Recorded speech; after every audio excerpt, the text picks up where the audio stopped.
ऐका, समाधान कशा कशाने लाभतं. पहिलं म्हणजे परमात्म्याचं रूप पहा. देखून या तुझ्या रूपाचा आकार उभा कटी कर ठेवून या तेने माझ्या चित्ता झाले पहिलं. दुसरं चरण झाले समाधान तुमचे.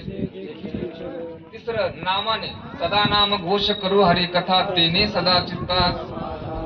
चौथं भावाने भावाची आबळे आम्ही निर्भर दुबळे नाही अनेकांची सत्ता सदा समाधान चित्ता. पाचवं एका चरणात दोन आले.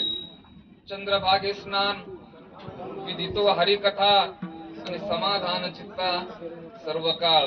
सातवं तुका मने मना झाले समाधान देखिल्या चरण वैष्णवांचे. आठवं वेचिते वचन जेने राहे. हे सगळं ठीक आहे, हे भक्तीच्या अंगाने. पण आज थोडं वेगळं चिंतन करायचंय. सगळ्या गोष्टी असतील आणि एक गोष्ट जर नसेल आपल्याकडे तर समाधान भेटणार नाही. ती गोष्ट आहे विचारा वाचून आणि न बघिले समाधान विठ्ठल.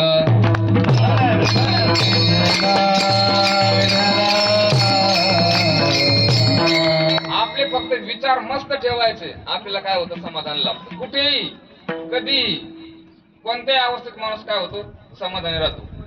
आता एवढं जर माहिती चिरचिर केलं असतं ना, एखादं जर वजन टाकणारं कीर्तन करायला असतं तर त्याने तनतन केली असते. वजन टाकणार म्हणजे कळलं ना तुम्हाला. हा, विको द्या, बेस द्या, हे द्या, ते द्या.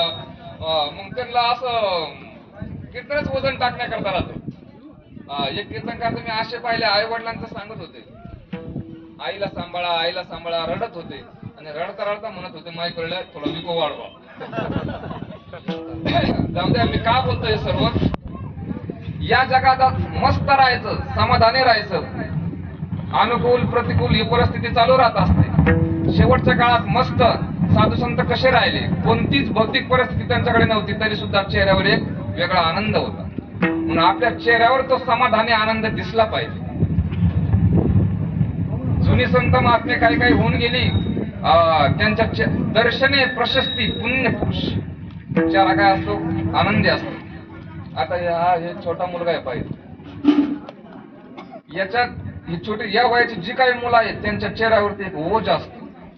त्यांना खायला जरी कमी दिलं तरी त्यांच्या मनात विकल्प नसल्यामुळे चेहरा कसा असतो, फ्रेश असतो. आणि तुम्हाला आता किती खायला द्या, तुमचे चेहरे आता गेले. आता किती खाल्लं ना तुम्ही, तुमच्या चेहऱ्यात फरक पडणार नाही पडणार. कारण काय आहे, मनात काय तयार आहे, सगळे विकल्प आहेत. संसार करत करत करत करत 50-60 पर्यंत माणूस असे, त्याला एक मराठवाड्यात शब्द आहे, माणूस हे करत करत पुढे येतो. काय त्याला शक्य पंच म्हणतात. आणि ते म्हणजेच विकल्प आहे, बाकी तरी काय आहे. म्हणून आपल्या चेहऱ्यावरती तेज राहत नाही. दादा, आता मारुती बाबा कुरेकर, आपल्या बाबांच्या संस्थेला ज्यांचं नाव आहे ना, मारुती बाबा कुरेकर, सोपान काकांनी मला सांगितलं दवाखान्यात गेले ते बाबांच्या सोबत. बाबांचा मेंदू चेक केला आता काही दिवसात. 93 वर्ष वय आहे सध्याला बाबांचं. आणि मेंदू चेक केल्यानंतर डॉक्टरांच्या डोळ्यात अश्रू आले आणि डॉक्टरांनी सांगितलं, बुवा हा महात्मा 93 वर्षाचा आहे पण मेंदू 5 वर्षाच्या मुलासारखा फ्रेश आहे. वय किती, 93 वर्ष वय आणि मेंदू एकदम सुटसुटीत फ्रेश, कोणताच विकल्प नाही. याला म्हणायचं खऱ्या संतांचं लक्ष. मग आपली बुद्धी कशामुळे जाते, विकल्पाने. आपले केस जाऊ द्या, माणूस या सगळे विचार करून करून करून करून काय होतो, ज्यांचे गेले तरी वाईट नका मला घेऊ. आमचंही चाललंय तसं काही नाही, परंतु माणसाचा फ्रेश राहायला पाहिजे. आमच्या गावातले काही मुलं मी पाहिले ना, माझ्या वयाची मुलं म्हातारी झाली. ती 4-5 लेकरं बाळ हे ते सगळे मला गेले राहतात, म्हणतात महाराज काही कर राहिला बाबा. म्हणजे मी का बोलतो हे सर्व, माणूस असा परमार्थामध्ये राहिला, मस्त राहिला, समाधानी राहिला रे राहिला, भक्तीचं सुख त्याला मिळालं ना, तर तेच खरं जीवनातलं समाधान आहे. विचार किती महत्वाचे असतात. आणि या जगात पूजा होते ना, ती विचाराची होते. पूजा कशाची होते, विचाराची होते. मला खरं सांगा, या ठिकाणी जेवढे माणसं बसलीत, कीर्तनात खोटं बोलायचं कमीत कमी कीर्तनात तरी खोटं बोलायचं. इथे जेवढी माणसं बसलीत तेवढ्याच्या एकाच्या तरी खिशात धीरूभाई अंबानीचा फोटो आहे का? सध्याला देशातला श्रीमंत कोण माणूस? अंबानी कुटुंब. एखाद्याच्या खिशात फोटो आहे का?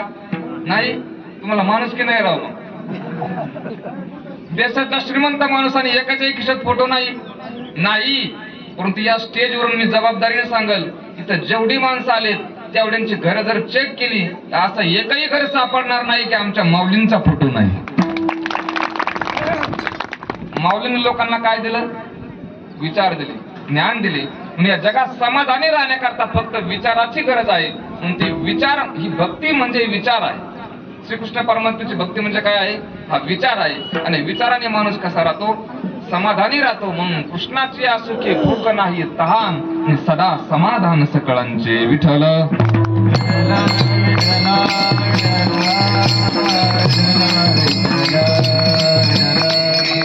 एक तुमच्याच वयाचे लेखक आहे, न पाठवलेलं पत्र. खूप छान पुस्तक आहे. श्रीकांतजी तुम्ही वाचलं? न पाठवलेलं पत्र वाचा. त्याचे लेखक आहेत महात्राया रा. इतकी बुद्धिवान आणि इतकी उच्च शिक्षित व्यक्ती आहे आणि देवाला मानणारी आहे. त्यांनी एक सुविचार त्या पुस्तकाच्या वरती लिहिला. काय? या जगात कोणी कितीही ताकद लावा, देवाला सोडून आपण काहीच करू शकत नाही. किती ताकद लावा, देवही आपल्याला सोडून काहीच करणार नाही. देवही आपल्याला सोडून काहीच करणार नाही. परंतु देव आणि आपण जर एकत्रित आलो ना, तर या जगात अशक्य नावाची गोष्टच नाही. वरती पुस्तकावर शीर्षक आहे न पाठवलेलं पत्र. असे शेकडो विचार आहेत. माऊलींच्या चरित्रात एक ओवी आली, बावकरांनी लिहिलेली. माऊलींचं वर्णन करत असताना असं वर्णन केले त्यांनी, या जगात जी ज्ञानी माणसं आहेत ना, ती साक्षात देव आहे. म्हणून आपल्या परंपरेत श्री गुरूंना देव का म्हणतात? ज्ञानी माणसाला एवढं का पूजन करतात त्यांचं? ज्ञानी जी माणसं आहेत ती साक्षात कोण आहेत? देव आहेत. कोणते त्या क्षेत्रातले लोक म्हणतात हे आमचे देव आहेत. काही राजकीय लोक म्हणतात हे आमचे देव आहेत. आणि अध्यात्म तर श्रेष्ठच आहे ना. आध्यात्मिक ज्यांच्याकडे ज्ञान आहे आध्यात्मिक, ती माणसं साक्षात कोण आहेत? देव आहेत. ज्यांच्याकडे अज्ञान आहे तीच राक्षस आहे. ओवी किती गोड आहे पा. त्यांनी असं म्हटलंय, ज्ञान तेच देव, ज्ञान तेच देव, अज्ञान तेच दानव, ज्ञान अज्ञान मिळून मानव समीकरण आहे. आपण ज्ञान अज्ञानाने मिश्रित आहोत. म्हणून आपण जर ज्ञान कमवलं तर आपण देव, आणि जर अज्ञानाकडे गेलो तर मग आपणच राक्षस आहोत. माऊलींना देव का म्हटलंय? या दोन्ही अंगाने अर्थ लागतो त्याचा. ज्ञानदेव चतुराक्षरी जपहा करी तू सर्वज्ञा, ज्ञानात ज्ञान विरहित ब्रह्म प्राप्तीची संज्ञा, ज्ञाता ज्ञेय निजांगे होय आयुष्य प्रतिज्ञा, ज्ञानाज्ञाने पापे जळते हे ज्याची अज्ञा, ज्ञानदेव म्हणता ज्ञानदेव देतो. विठ्ठल